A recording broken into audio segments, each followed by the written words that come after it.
Good morning, Mrs. Petrovic. It's Jody Rempel.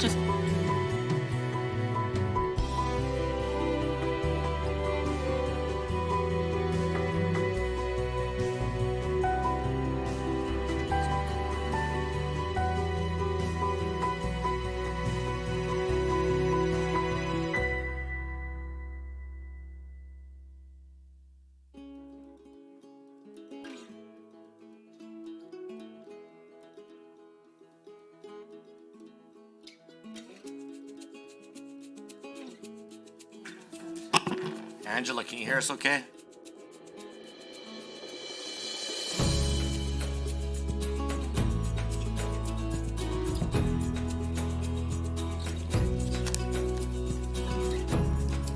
All right, I'd like to call this meeting of the Select Special Ethics Commissioner, Chief Electoral Officer Search Committee to order. I'm Tanny Al, I'm the MLA for Fort McMurray Wood Buffalo and Chair of the committee. I'd ask that members and those joining the committee at the table introduce themselves for the record, and then I will call on those joining us remotely, and we will begin to my right. Sure, Shane Getson, MLA for Laxton and Parkland. Nolan Dick, MLA for Grand Prairie, Alberta. Janice Irwin, Edmonton Highlands, Norwood. Irfan Sabir, Calgary Buller McCall. Peggy Wright, Edmonton Beverly Clairview. Lauren Dack, Edmonton McClung. Good morning, Lindsay Tisher, Human Resource Services with the Legislative Assembly Office. Good morning, Shannon Dean, Clerk of the Legislative Assembly. Good morning, Jody Rempel, Committee Clerk, Legislative Assembly Office. Ms. Petrovic. Chelsea Petrovic, MLA for Livingston McLeod. Mr. Van Dyken. Glenn Van Dyken, MLA for Athabasca Barhead Westlaw. And Ms. Pitt, I understand you're phoning in, so you probably won't be able to use your video, but can you just introduce yourself, please? Yes, good morning, Angela Pitt, MLA, Airdrie East. Thank you so much for that. I'd also note for the record that Mr. Getson is substituting for Mr. Steffen for the remainder of our mandate. A few housekeeping items to address before we turn to business at hand. Unless we move in camera, committee proceedings are being live streamed on the internet and broadcast on Alberta Assembly TV. And committee members are encouraged whenever possible to have your cameras on when you are speaking. The audio and video stream and transcripts of meetings can be accessed via the Legislative Assembly website. And please set your cell phones and other devices to silent for the duration of the meeting. And with that, we will go that a draft agenda was circulated for this meeting. I believe we have a motion on notice in this regard. Mr. Dack moves that the Select Special Ethics Commissioner and Chief Electoral Officer Search Committee amend the proposed agenda for its May 6, 2024 meeting by adding a review of the Chief Electoral Officer position profile as the first item for discussion under 5B. And, yes. So for discussion. I'll just wait a moment for the committee clerk to get it up on the screen, if possible. I'm sure you can discuss it while I get. Yeah, if you guys want to discuss adding the motion to add a review of the Chief Electoral Officer position profile, do you want to expand on that? Yeah, the motion was pre-submitted. Given that we are having to restart the search process for this position, it seems incumbent that we consider amendments to the position profile to ensure the process attracts the best candidates. And this position profile is where the advertising copies directed interested parties to the position profile, and it's the most appropriate place to indicate the relevant skills for this position. So I think it's prudent to make this change and talk about it on the agenda today. All right. Any other discussion? Seeing none. Well, all in favor of the motion to change the proposed agenda to add a review of the Chief Electoral Officer position, please say aye. Aye. Can I get a more, all four of you? In the room? No. Okay, on the phones? Opposed? No. Opposed. No. Okay, thank you very much for that. That motion is defeated. All right. The next motion we have is, I'm looking for someone to move a motion that the Select Special Ethics Commissioner, Chief Electoral Officer Search Committee approved the proposed agenda as distributed for its May 6th meeting. Mr. Dick moves that the Select Special Ethics Commissioner, Chief Electoral Officer Search Committee approve the proposed agenda as distributed for its May 6th meeting. All in favor, please say aye. Aye. All opposed in the room? On the phones? Yay. Aye. Aye. Okay, that motion is carried. All right, next we have the draft minutes from our last meeting. Are there any errors to note? Would someone please move to approve these? Mr. Getson moves that the Select Special Ethics Commissioner, Chief Electoral Officer Search Committee approve the minutes as distributed of its meeting held on April 26, 2024. All in favor, please say aye.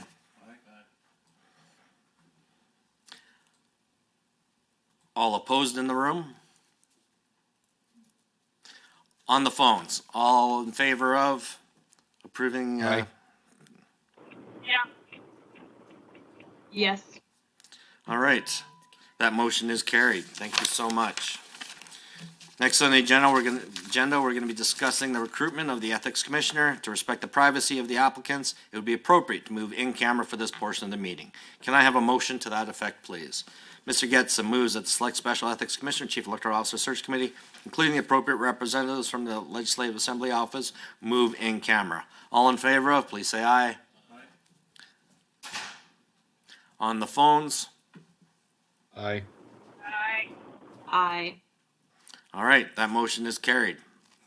Thank you very much. Please give us a few minutes as we, the staff just shift out.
Thank you, everybody. We're now back on the record. I'd like to welcome the representatives from Executive Search and from Corporate Communications who have joined the meeting. I'll ask them to quickly introduce themselves for the record. Ms. Sorensen, you want to start us off? Rhonda Sorensen, Manager of Communication Services. Trish Mills, Executive Search. Julie Barron, Executive Search. Thank you so much for that. The next item on our agenda is a discussion of the Chief Electoral Officer position. The Legislative Assembly Office has put together some information for our consideration should this committee choose to initiate a second round of recruitment for the Chief Electoral Officer position. The search timeline and process information. For planning purposes, a tentative timeline for the recruitment. The schedule may change if necessary, but takes into consideration time of year and sessional calendar. The schedule has also been reviewed by Executive Search and Legislative Assembly Office to confirm the resources available to support the recruitment process as outlined. Please go ahead. Certainly, I can speak to this, Mr. Chair. Thank you. Oh, wait. Oh, no? That's just the timeline. Oh, sorry. Sorry about that. So right. So doesn't look like there's any questions.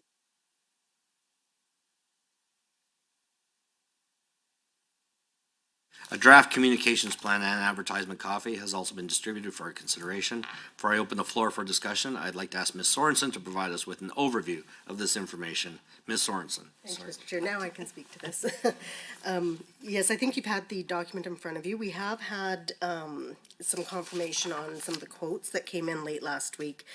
So the advertising for the print portion is just a tiny bit higher than it was during the first round. So for post media, actually for post media, it's a little less than we've approximated here, so it's coming in under $4,000. Whereas Globe and Mail has gone up to about $12,800. The rest of what we're recommending is fairly low cost or no cost. One of the new initiatives that we are looking at, we've not done before, but we would like to try with this campaign is the X hiring page, which is X's version of LinkedIn. So we would still be doing the LinkedIn, of course, but we also thought that this might be a good way to test the waters with the X hiring page. And we're recommending with social media as a small investment of $500 to increase the reach and investment. And I'm certainly open to any questions, should the committee have any. Any questions for Ms. Sorensen? Mr. Getson. Yeah, just on the X media platform, how does it compare to LinkedIn? I'm not familiar with it. Does it operate very similar and same reach or broader reach? It seems to. So it is a new platform, and we just put into a premium subscription within the LAO. So we've not used it before, but on the back end, it looks like it's exactly the same as LinkedIn. We just haven't seen what it looks like when we put it forward. Any other concerns, questions? Ms. Wright. I'm wondering if there's like a schedule for boosting of these ads on these different social media platforms, if it's just like a matter of, if there's a regular schedule of doing that, or if it's kind of you're noticing something and therefore it ends up being boosted. A little bit of both. So we monitor throughout the campaign, but you wouldn't want to leave a campaign, you'd want to boost it at least once a week. Because as effective as boosting is, it will start to lose its efficacy after that point. However, if we see something performing extraordinarily well, then we might put a little bit more behind that and reboost that. Any other concerns, questions? Mr. Sabir. No, I don't have to turn it on and off manually, I guess. That's what I was trying to do. So, question is with respect to the profile. So the profile, since we're having to restart the search process, will it be exactly same, or will there be any changes made to the profile? I'll turn that over to my colleague. Oh, sorry, I just did it manually. Right now, no, there are no changes to the position profile, as there have been no changes to the position, the legislation that governs it. So.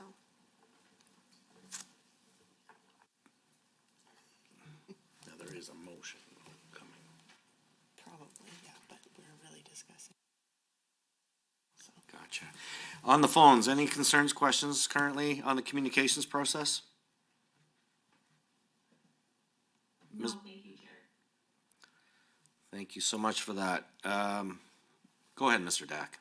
Thank you. Just a Question on cost, Mr. Chair, since this is a revisiting of the process. Do we have an idea of what extra costs we're ensuing by doing this twice? What is the budget, I guess, for this next round? So the total cost would be, assuming that the size of the ad stays the same and everything else is equal, you're looking at about $16,000. Multiplied by 2 roughly, then is what we'd be looking at in total for both rounds. The first round, there was 2 positions, so I think the total for that came in, I'd have to look back, but I'm gonna guess around $25,000 for the 2. You probably got a bit more of an advertising break on the print material doing the 2, but I don't have the specifics in front of me. Thank you. Any other concerns, questions for Ms. Sorensen regarding communications and advertising? Ms. Wright, go ahead. Yes, so I know that we have a motion on the floor that's been submitted. And it's about, ensuring that the draft advertising copy for this position include a requirement that the candidate must demonstrate that nothing about their conduct or activities in the last 5 years, such as seeking political nomination or making donations to political parties, would negatively impact the public's and stakeholders' perception that the candidate is able to act in the position impartially and without political bias. Yes, thank you.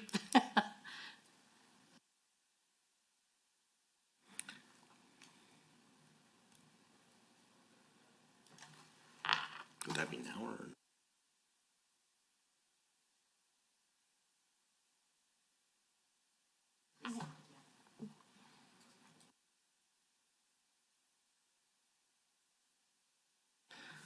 Okay. Go ahead, Mr. Dick. Thank you, Chair. Are we done talking about the communication plan and moving on to the advertisement copy? Do we need any process on the communication plan? Go ahead. Thank you, Mr. Chair. They are a bit of a package deal.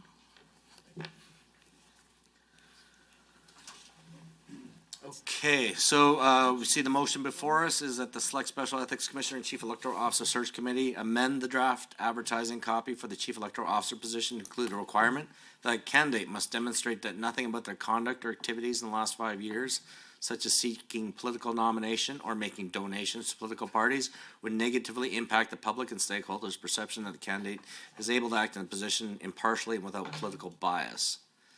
This is a motion that has been proposed before. Discussion? Yeah, I can speak to it. Go ahead.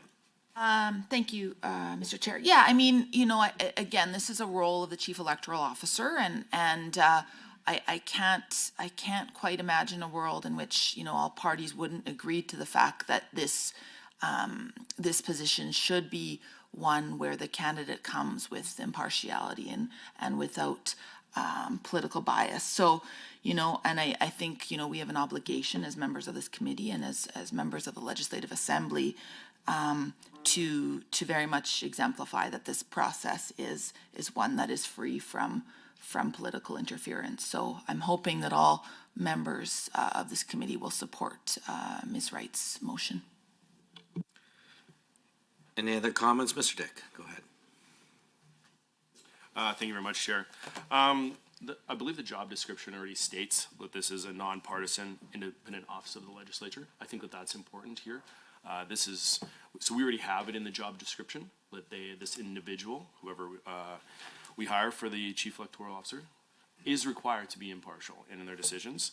And it also states that an understanding of the political context of this role are key. So they do have to be involved and have some understanding of politics as well and what's happening. So I think that this is already encapsulated in the current job description, and this is not needed. So I will not be voting in favor for this amendment. Thank you for that, sir. Any other comments, questions? Mr. Dack. Thank you, Chair. I think the motion is a useful one in that it goes beyond the description that's now embedded in the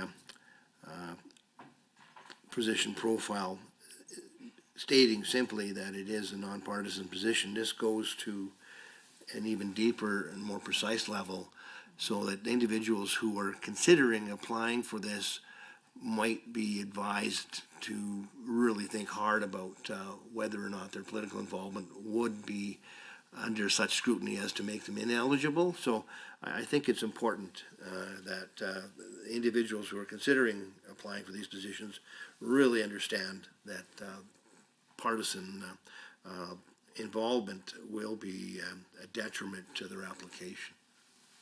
Thank you for that. Mr. Getson. Yeah, Chair, through the members, and thanks for the motion. I think the intent is there. One thing that's kind of sticking out in mind, though, is some of the language. And again, as legislators on this, so my concern is an example. There's no stipulation on the amount. There's no stipulation on the timelines or involvement. So as an example, I had a deputy mayor of a small summer village come up and say that she was invited to go to a Nancy event, but it would be a couple $100 to go to the event. So is that a political involvement? Like when we start talking about some of these donations, whether they're fundraisers or whether they're suppers or dinners or anything else, it gets a little ambiguity, I guess, in there is what I'm looking for. So if we start saying this and we go above and beyond, I think the intent is good, but at what point do you stop and have that level of involvement? You know, if somebody makes a donation to some party, whether it's your party, our party, a different party altogether, by showing up in an event or anything like that within 5 years. Like that's pretty tough to do in today's timelines in the province. So maybe the member that brought the motion forward can kind of talk about that a bit, because I think you got the good intent. I'm just kind of concerned how far this may go or where that line of sight may be for further deliberations down the road. Go ahead, Ms. Wright. I think it's fairly clear because it does talk, in fact, about the last 5 years. And so I would think that, you know, you can certainly look at patterns of behavior. For instance, if someone is an executive, if they are a stakeholder, I think it's fairly clear when you kind of look at their work and they went to this particular event as a result of that. And certainly the 5 years gives a long enough time so that you're able to see if there are any sort of patterns included in that. And I do think that it is it's incumbent upon us as this committee to make sure that everything is incredibly clear, that it isn't just a nonpartisan position, that being a nonpartisan position means these very specific things. And so if you're interested in applying for this particular position, then as my colleague stated earlier, you really need to think very, very carefully, and you need to be very mindful about what your behavior looks like, and which is also part of that. It's that perception of bias. It's the perception of, are you impartial or not enough to be able to do this job, to be able to ensure that our elections are fine without bias, and they're simply elections without any sort of political partisanship involved in any of that. Go ahead. I'm going to stop messing up hands here because I know they're running the mics now, so I apologize for that. So again, I think the intent is right. I'm struggling on the application of that construct, the idea with the words. As an example, if I'm a public sector employee, I'm union.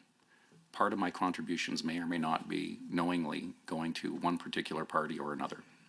If I'm on the tools and I'm union, part of my contributions may or may not be going to a certain political party that may or may not have executives sitting at the table. So my concern, I think your intent is good, but there's a ton of ambiguity of how this could potentially be applied. And I think honestly that it's pretty tough to nail this down and without potentially excluding some really good candidates out there that might work for different organizations too. Here, I'm just going to say, of course, that unions are unable to make direct political donations. That's totally separate and apart from any advocacy that they might be doing. And I don't see ambiguity in here at all. I think it makes what's already in the position profile clearer for people who may be interested in being candidates for this particular position. Mr. Sabir. Thank you, Chair. I think I will put it this way, that I will say three things. One, this is an important position and our democracy depends on it. We can all agree with that possession of chief electoral officer or that office, our entire democratic institution depend on it. Second thing, I think we can all agree on this one too, that this is an impartial position. This is an independent officer of the legislature, and position is nonpartisan, impartial position. That's how it's created. I think only thing we are arguing here is that whether as members of this committee, as member of the legislature, we should make sure that the person who we are appointing is also impartial. And how we can demonstrate that? Simply asking in the last 5 years, not a donation to go to a fundraising dinner gala, but pattern of behavior where you're donating max, where you're seeking candidacy for one party or other, or any other any political party in the province. These are pretty simple, basic kind of checks and balances that we can put on this profile to make sure that the person we are hiring is impartial, and not just impartial, but public can see that there is no even perception of that person not being impartial. So this will only strengthen the profile of this position. This will strengthen the democracy in this province. And I guess it will also kind of make us, I guess, do our job better when we get candidates who are pre-screened for certain criteria, and this is one of the most important ones. Go ahead, Mr. Getson. And not to over debate this because, we got stuff to do today as well. I believe the intent is there. I don't see this in the motion to give that line of sight or that clarity.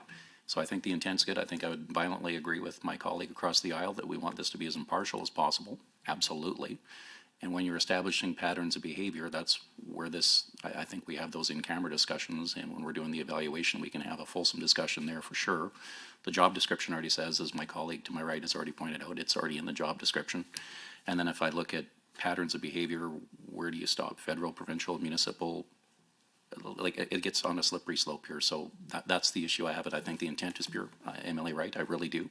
But unfortunately, I can't support it the way it's written right now. So thank you. Any friendly amendment to clarify the intent?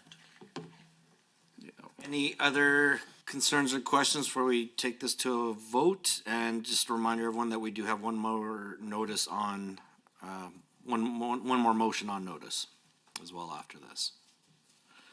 Seeing none, all in favor of this motion that's presented, as presented, please say aye. That's 3 I hear. Okay. On the phones, everyone in agreement with the motion as proposed? All against? Opposed. On the phones, against? Opposed. All right. Okay, that motion is defeated. Next, we're going to the motion regarding... Go ahead, Mr. Sabir. Since I was late in saying aye, can we get a recorded vote on this one? Yes, we can. Start off with those in the. All right, all those in the room in favor of the motion as presented, please say aye. All right, by hands. Thank you, Mr. Chair. I have Member Irwin, the Honorable Mr. Sabir, Ms. Wright, and Mr. Dack. On the phones, anyone in favor of the motion as presented, please say aye. Seeing none, all in the room that are opposed, please say aye. Or raise your hands. Yes. Thank you, Mr. Chair. I see Mr. Getson and I see Mr. Dick. All those on the phones that are against the motion as presented, please indicate so. I am opposed. I think he means, yeah. No, not all of them. But, okay, thank you, Mr. Chair. I believe I have Mr. Van Dyken, Mrs. Petrovic, Ms. Pitt? And Angela Pitt is opposed.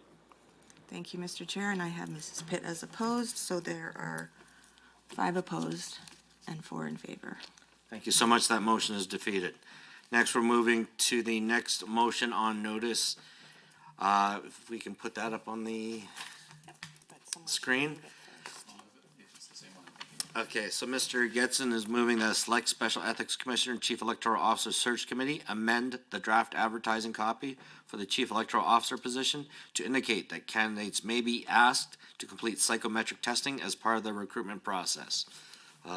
It's open for discussion. Ms. Wright, go ahead. So I've participated in psychometric testing, sort of had it done on me, which was an interesting experience. And I've also had other conversations about kind of its validity and utility. And so one of the things I'm most interested in knowing from the member opposite is why would we want to include this when it hasn't been included in the previous round? If I might also allow Human Resources to step in and speak. Ms. Tischer, were you prepared to speak on this? Sure. I can give a little bit of background on some psychometric testing and also options should the committee wish to move forward with that. Psychometric testing, it's not widely used in recruitment processes at this point, especially for executive levels. It's not a tool that is known for having decisive hire, non-hire information. So I just want to make sure that the committee knows, what the path forward might look like, including the psychometric testing. It typically has been used very successfully in performance and development. Right now, the Harvard Business Review reports only about 18 to 20% of organizations using the psychometric testing, and not all of those organizations are using it successfully in recruitment. So, of course, it is the prerogative of the search committee. Should the search committee wish to include it, it should be made known well in advance as part of the background so that candidates are aware that that's what they're getting into. The concern with it is sometimes the reliance.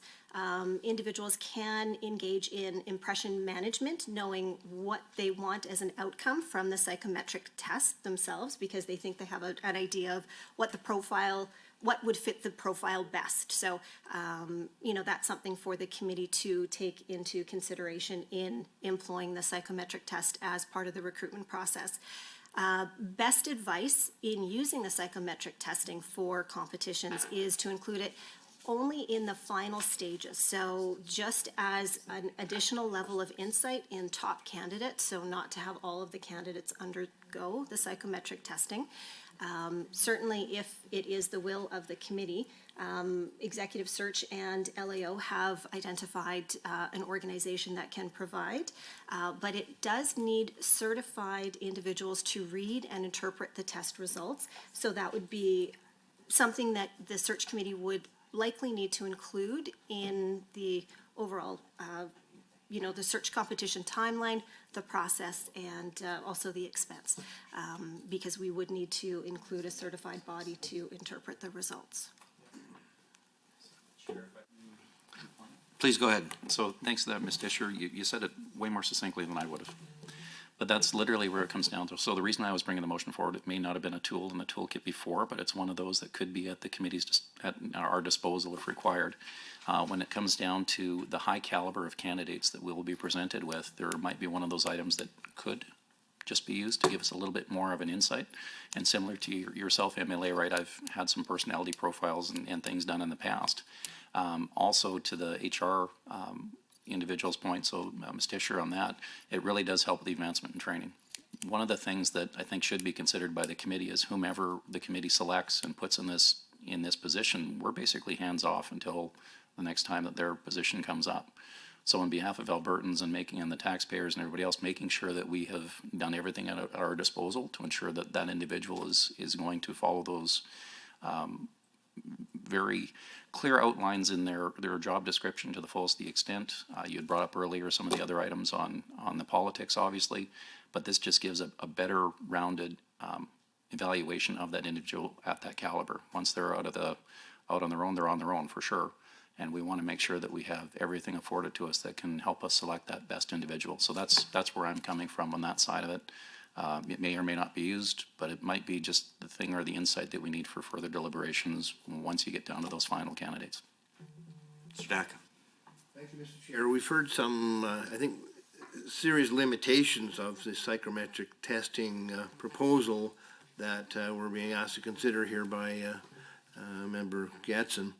And I know that we've heard from Executive Search Committee that the psychometric testing is not widely used at the executive level, that it's not used to base hire, non-hire decisions on, and only 18 to 20% of organizations actually use it, more for performance and development. It needs certified individuals. So what the motion is asking us to do, Mr. Chair, is to basically implement a pilot program to test out informametric testing or psychometric testing by this committee. And I don't think this is the prerogative of this committee to instigate a pilot program which perhaps should be considered at a higher level, perhaps even in the legislature, Mr. Chair, to determine whether or not psychometric testing should be a wider across the board tool in the toolkit, rather than us implementing it here, given the deficiencies that we have in actually perhaps implementing it, that we don't know if we have people within the public service who could perform the necessary certified tasks that are required. Would we be bringing in outside people under contract to do that? How indeed are we verifying those people are satisfactory? So there's a lot of unanswered questions, and I'm not comfortable implementing psychometric testing as a pilot program one-off in choosing a legislative assembly officer without a wider discussion happening, perhaps on the floor of the legislature, talking about the use of psychometric testing across the public service in a wider way. So I've got quite a few concerns about it. I really am not comfortable supporting this motion. Ms. Wright. One of the things that I did want to highlight was that 80 to 20% utilization rate in terms of executive search. I think that right now that means something, that it wouldn't necessarily be one of the best assessment methods to determine who might be a successful candidate in whatever stage in the process they're in. But the other thing I did want to highlight as well is that on occasion, these sorts of standardized tests, and certainly the psychometric tests that are out there now, have a number of different components, a number of different parts. Most of them are timed and that sort of thing. And this is my teaching background coming. I know that there are many people out there who are in many executive positions who don't necessarily do well on that sort of standardized test that involves a time component, and it could be because they're not sort of classified as like a neurotypical person. It could just be because anxiety ramps up and so things happen. But because it's essentially a multiple choice test, it doesn't always give you the information that you hope it's going to give you, because those conditions don't allow for depth necessarily. And while I understand that on occasion they can provide you with some measure of insight into who that person is, I don't necessarily think that it's the insight that actually speaks to whether or not that this person is a particularly good fit for that particular role. And again, you know, that the fact that it is a standardized set of tests, and that that certified person is looking at those results at that point in time. If we were to go forward with this, we would have to know that it's just that one little point in time sort of assessment measure. And given that only 80 to 20% utilize it, and that it's not particularly successful in terms of hire or not hire, I would question why we would even look at it at this stage. Please go ahead. Yeah, and again, all really good points. Again, it's not widely adopted at this point. You don't have 90% of individuals using it, but you do have upwards to 20%. So I would argue that it's not bleeding edge. It's something that's new that is used as a tool. To your point, you're spot on. Anytime that somebody has a bad hair day and they do a test versus the best day of their life could potentially swing the results. But typically, an HR might advise otherwise, but typically doesn't swing it hugely. Like you're looking at a monochrome of a difference between those.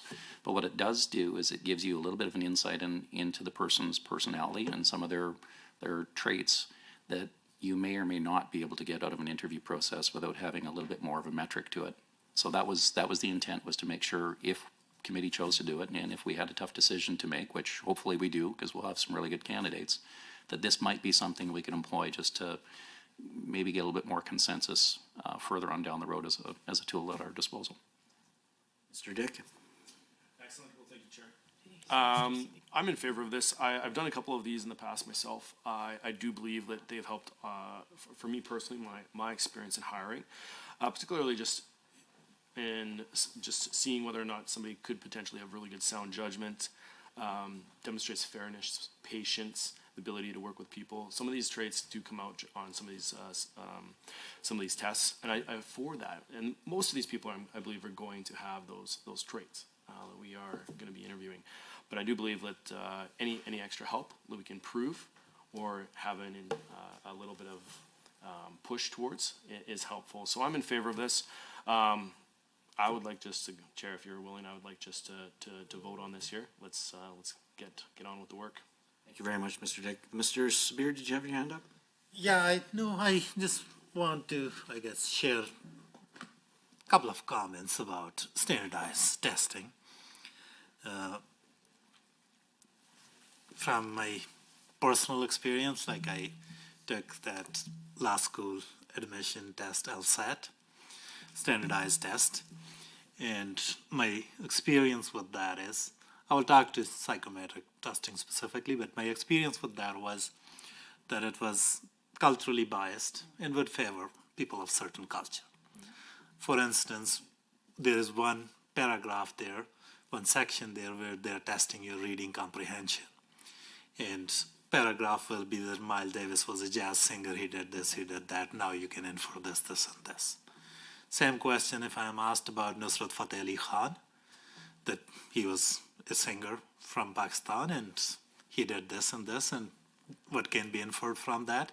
Like, I would be way better at answering those questions as opposed to answering for some jazz singer. So those are the kind of limitations that do come with standardized testing.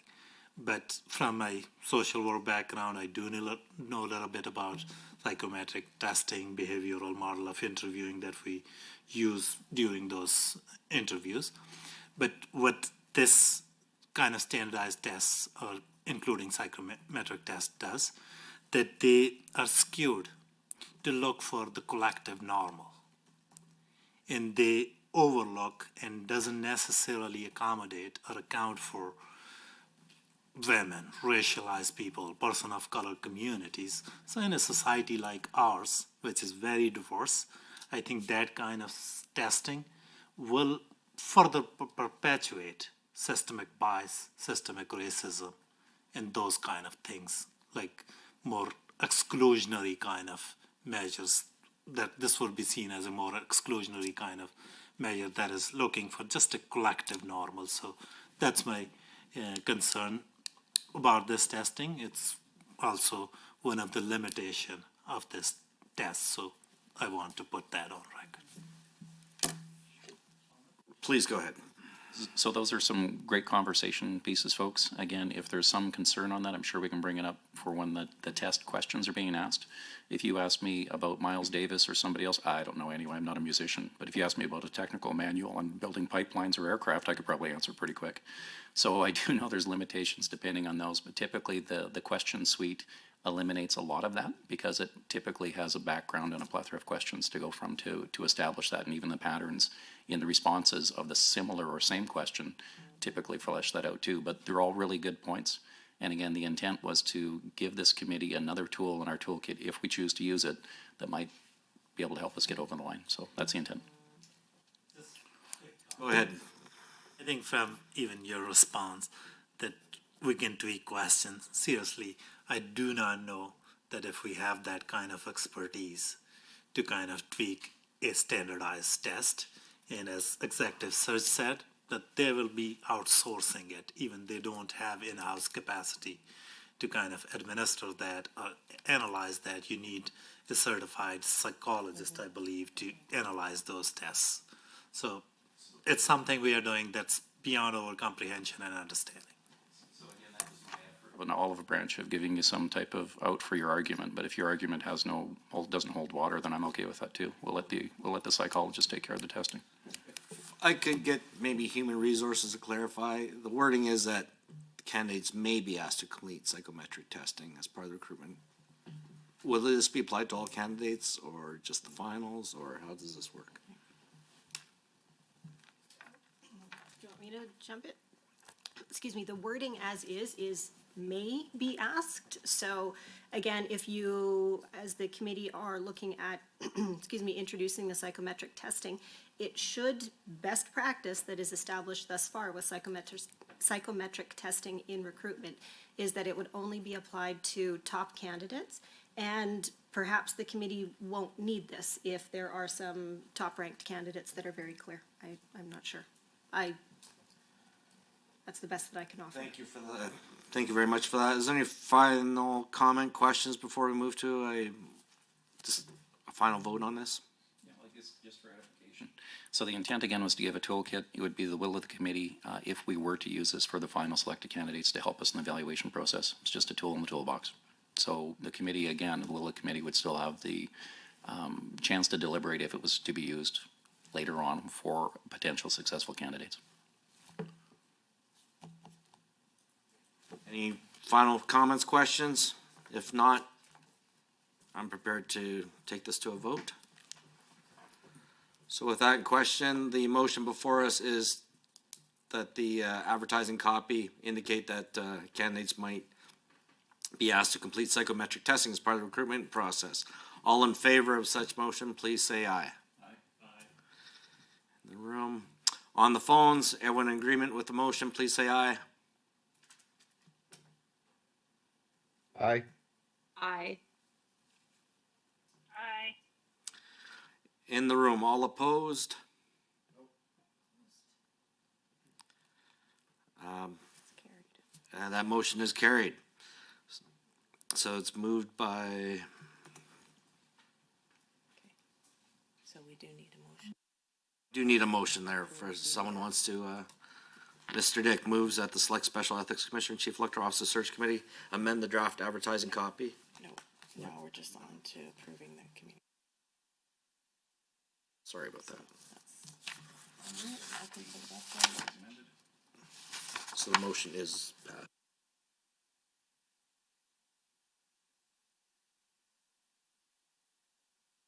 And Mr. Dick moves that the Select Special Ethics Commissioner and Chief Electoral Officer Search Committee approve the communications plan and advertising copy as amended. All in favor of, or, I'm sorry. Would anyone like to discuss this final moment? This final motion? So with that, all in favor of this final motion to approve the communications plan and advertising copy, please say aye. Aye. In the room. On the phones, all in agreement with the motion, please say aye. Aye. Aye. Aye. Okay, all in the room, all opposed to this motion. This motion is carried. All right, under other business, do members have anything else for discussion under other business? Go ahead, Mr. Sabir. Thank you, Mr. Chair. I do understand that substitution to committee are allowed under our standing orders, but is there a way that committee can agree that if a member going forward doesn't participate in interviews, they will not be part of decision making or making the decision if they didn't interview a person? Is there a way to agree through unanimous consent of the committee, or can be a general agreement It's just a matter of natural justice that if you didn't hear a case, you shouldn't decide it.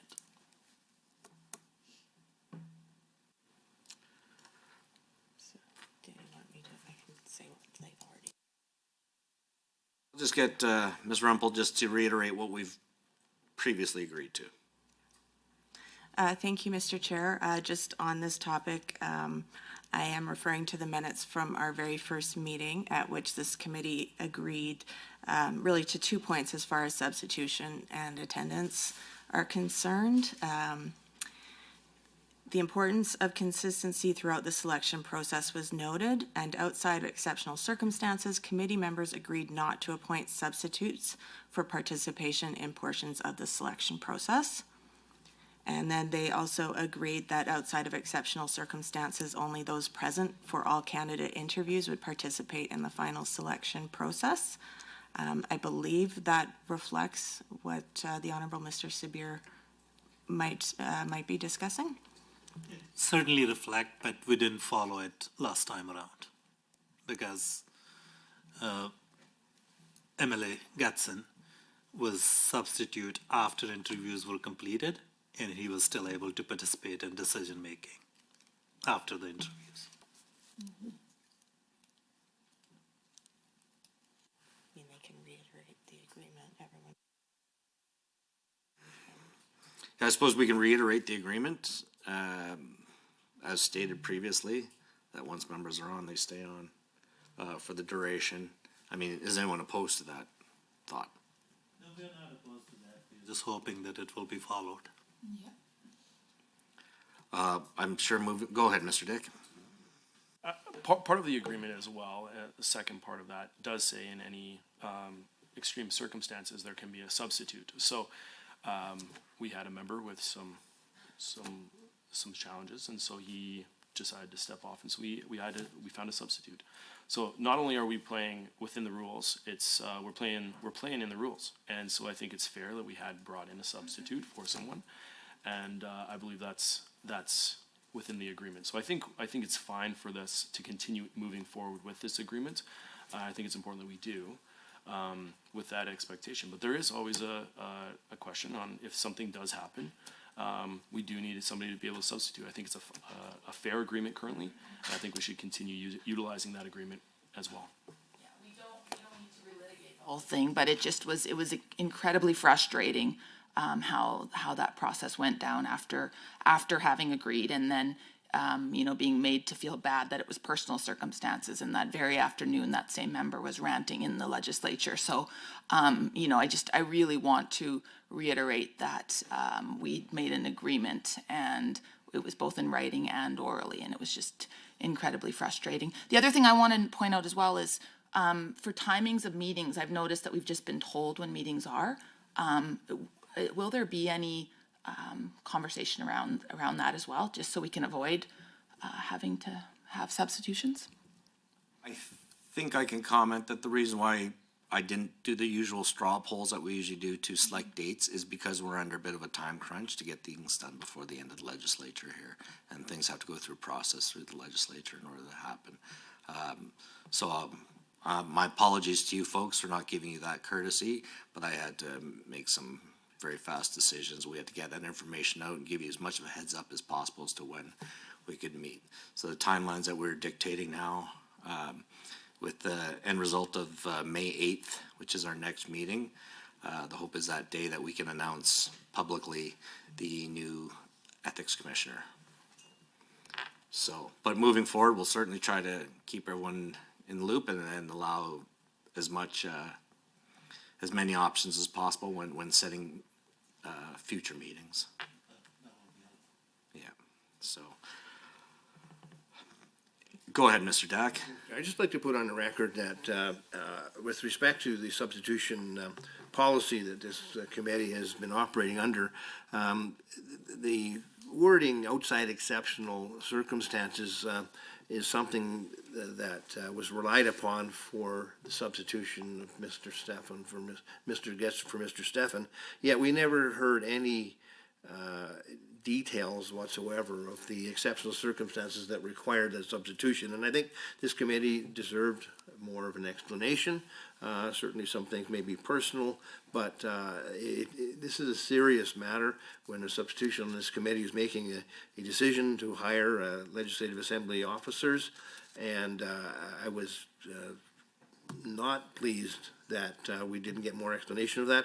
And furthermore, what Mr. Sabir is asking is not necessarily to alter the way in which we allow substitutions on this committee. There is a mechanism which was used to allow substitutions. What he's asking is that if there is said substitution permitted, that individual is therefore prohibited from making final decisions about the candidates who would be selected if indeed they had not heard the interviews. So I think that was a reasonable exception to make, and I don't know if this committee properly dealt with that. Notwithstanding that we're agreeing, yes, indeed, substitutions are permitted under the current rules. What we're asking for is a further stipulation that if indeed there is a substitution, that individual who is substituting be prohibited from making a final decision on the candidates if they were not privy to the interviews in their entirety. So let's chat about that.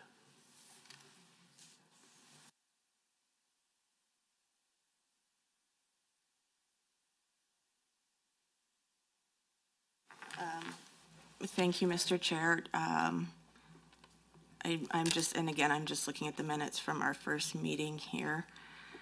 So I believe that Mr. Dack may be referring to the agreement that was made at that meeting, that outside of exceptional circumstances, only those present for all candidate interviews would participate in the final selection process. And I believe in the past that is something that has applied not just to potential substitutes, but to committee members themselves. But again, that is something that is an agreement amongst committee members. Go ahead, Mr. Dack. Thank you. And in this case where the substitution was made to allow Mr. Getson to sit on this committee, that issue wasn't really very well dealt with. And the exceptional circumstances that would allow Mr. Getson to make final decisions were not heard by this committee, and I think that we deserve to hear what exceptional circumstances would permit Mr. Getson to make and participate in final decisions. So we have rules. Let's follow them, and let's make sure that the members who are making these decisions are actually eligible to do so, given the rules that we've already got in place, where even a member who is a substitution must, outside exceptional circumstances, not be permitted to make final decisions. So what are the exceptional circumstances that allow Mr. Getson to be able to make final decisions because he's not attended the interviews? Ultimately, Mr. Chair. sorry, go ahead, Ms. Pitt. Sorry, Mr. Chair, can we just move on? This is like a repetitive conversation that's already been had. There's already a decision that's been made, and we've got other work to do here. Well, thank you so much for that, Ms. Pitt. What I was going to say is that the actions that were made were within the rules. I'm not going to air anyone's individual issues out in the public. Certainly moving forward, the expectations of the committee try to maintain that semblance of order in regards to how we move forward in decisions. But I'm not going to retroactively discuss the individual happenings of an individual and their personal stuff. Go ahead, Mr. Sabir. I was not relitigating or going retroactive. Glad to have MLA Getson on this committee. All I'm asking is that going forward, if any member of this committee is not part of an interview, that member should not get to decide the future of those candidates who that member didn't interview. It's just a matter of fundamental fairness. Like in legal system, that they say that if you didn't hear the case, you don't get to decide it. So that's the kind of principle, like basic fairness principle, I want it to be applied going forward. So no personal issue with MLA Getson being here now. Agreed. I think that we can all agree that the initial agreement still stands and that we need to move forward with that, and that hopefully there will be no longer any more exceptional circumstances in which this decision had to be made. But again, ultimately, the decision was made within the rules. As we've experienced in other committees and stuff like that, people have their own reasons for why they can't attend and stuff, and so they get substitutions and stuff like that. We're more restrictive in this committee, and we'll continue to be more restrictive in this committee as to how that happens. So if there's no further discussion on this, we're just going to move on. Seeing none, perfect. The next meeting is scheduled for May 8th. Would a member make a motion to adjourn, please? Mr. Dick moves that the May 6, 2024 meeting of Select Special Ethics Commissioner, Chief Electoral Officer Search Committee be adjourned. All in favor of, please say aye. Aye. On the phones. Aye. Aye. Aye. All opposed to adjourning the committee meeting? That motion is carried. Thank you all so much. Enjoy the rest of your day.